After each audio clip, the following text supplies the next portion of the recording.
কংগ্রেস কর্মী আমাদের অনেক বড় বড় ঢ্যামনা নেতা ছিল, যাদের মুখে আমি আজীবন শুনে এসেছি আমরা সিপিএম এর সাথে লড়াই করেছি। অনেক ববি, অনেক অরূপ, অনেক জাভেদ খানকে দেখেছি, তারা নাকি সিপিএম এর সাথে লড়াই করেছে। যেই না সরকার পড়লো, সেকেন্ড দিন গিরগিটির মতো, গাদ্দারের মতো লেজ গুটিয়ে উল্টো দিকে পালিয়ে গেল। তাই তারা কোন লড়াই করেছে কিনা আমার দেখার দরকার নেই। আমি আমাদের কর্মীদের বলছি যে এই গাদ্দারদের কি লড়াই করেছে সিপিএম এর সাথে তা আমাদের দেখার দরকার নেই।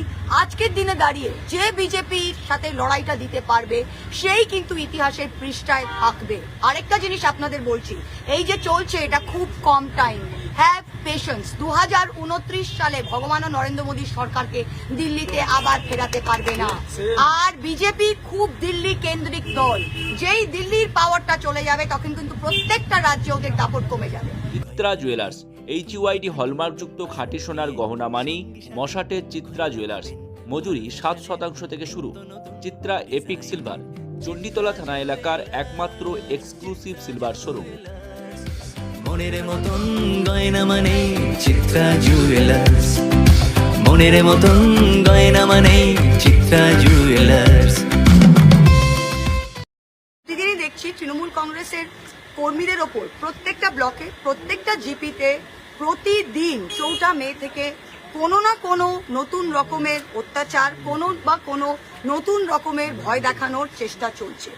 আমি কোনোদিন দেখিনি, আমরা শুনেছি এমার্জেন্সি 1977 হয়েছিল, লোকে বলে সিপিএম এর অত্যাচার। আমি সিপিএম এর আমার রাজনৈতিক জীবনে লাস্ট 3 বছর পেয়েছিলাম, কিন্তু যে কোনো অত্যাচার বাংলার মাটিতে হয়েছিল সবকটাকে ধাপে ধাপে ছাড়িয়ে চলে গেছে এই বিজেপি।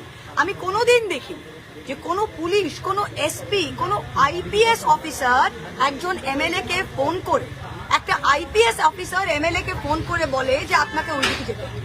একটা আইপিএস অফিসার একটা ওসি কে বলে যে এদেরকে যদি ওইদিকে না যাও তাদের এদের ফলস কেসে ওপেনলি থ্রেট। প্রত্যেকটা জায়গায় আমাদের কর্মীদের এটা করছে, প্রত্যেকটা জায়গায়। আমি কর্মীদের স্ট্রেট বলতে চাই যে দেখুন, আপনারা তৃণমূল কংগ্রেস কর্মী আমাদের অনেক বড় বড় ঢ্যামনা নেতা ছিল, যাদের মুখে আমি আজীবন শুনে এসেছি আমরা সিপিএম এর সাথে লড়াই করেছি। অনেক ববি, অনেক অরূপ, অনেক জাভেদ খানকে দেখেছি, তারা নাকি সিপিএম এর সাথে লড়াই করেছে। যেই না সরকার পড়লো, সেকেন্ড দিন গিরগিটির মতো, গাদ্দারের মতো লেজ গুটিয়ে উল্টো দিকে পালিয়ে গেল। তাই তারা কোন লড়াই করেছে কিনা আমার দেখার দরকার নেই। আমি আমাদের কর্মীদের বলছি যে এই গাদ্দারদের কি লড়াই করেছে সিপিএম এর সাথে তা আমাদের দেখার দরকার নেই। আজকের দিনে দাঁড়িয়ে যে বিজেপির সাথে লড়াইটা দিতে পারবে সেই কিন্তু ইতিহাসের পৃষ্ঠায় থাকবে। আরেকটা জিনিস আপনাদের বলছি, এই যে চলছে এটা খুব কম টাইম, হ্যাভ পেশেন্স। 2029 সালে ভগবান নরেন্দ্র মোদীর সরকারকে দিল্লিতে আবার ফেরাতে পারবে না।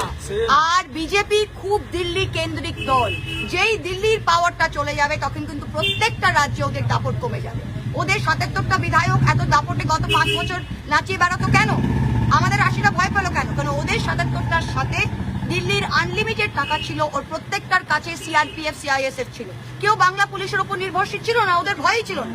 শুভেন্দুদা কি করতো? শুভেন্দুদা মুখোমুখি ডিআইজি, ডিএসপি, এসপি এদেরকে মুখের ওপরে গাল দিত, কেউ কিছু করতে পারতো না। আর আমাদের লোকের সেটা করতে পারছে না, কারণ সেন্ট্রাল পুলিশ আমাদের সাথে নেই।